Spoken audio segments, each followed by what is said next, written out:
Et si je vous disais que les fées existent, elles sont gays et radicales? Les Radical Fairies, c'est un collectif spirituel et politique qui réunit des personnes queer, principalement des hommes homosexuels. Le groupe est né aux États-Unis à la fin des années 70. Ses fondateurs sont Harry Hay, Mitch Walker, Don Killefner et John Burnside, les pionniers des luttes homosexuelles américaines. Leur ambition? Proposer un modèle alternatif à la communauté gay qui, d'après eux, avait cédé à l'appel du consumérisme capitaliste et adopté le modèle hétéronormatif et patriarcal. Voilà, il y a un double mouvement, échapper au communautarisme gay et aussi échapper à l'intégrationnisme et revendiquer sa différence en tant qu'homme homosexuel au lieu de la minimiser. En 1979, ils organisent la conférence spirituelle pour les fées radicales dans le désert d'Arizona. Le choix du mot fairy est important. Souvent utilisé comme insulte homophobe pour désigner les hommes efféminés, il est ici réinventé comme symbole de fierté et de magie queer. L'orthographe ancienne, avec un A et un E, renvoie aux fées païennes et médiévales. Après le succès du premier rassemblement, d'autres rencontres appelées gatherings sont organisées, toujours en pleine nature, dans les forêts, les montagnes ou le désert.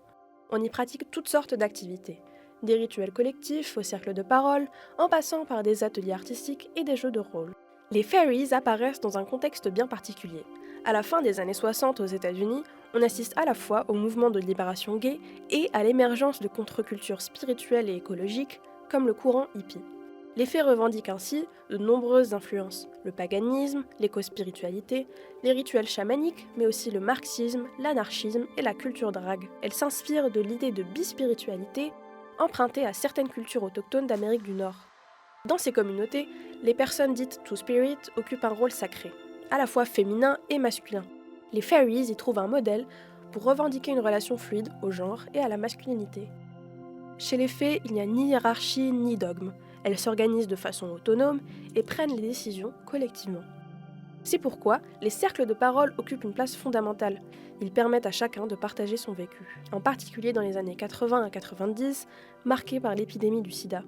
Les sanctuaires fairies deviennent alors des lieux de repos et d'accompagnement des malades, souvent marginalisés, et des espaces de recueillement et de soutien.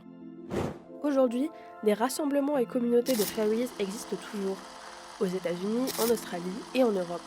Si le mouvement a d'abord été construit par et pour des hommes gays blancs, il revendique désormais son ouverture à toutes les personnes queer, notamment les femmes lesbiennes, les personnes trans et non-binaires. Et si vous voulez en savoir plus, vous pouvez écouter ce documentaire sur le site et l'appli Radio France.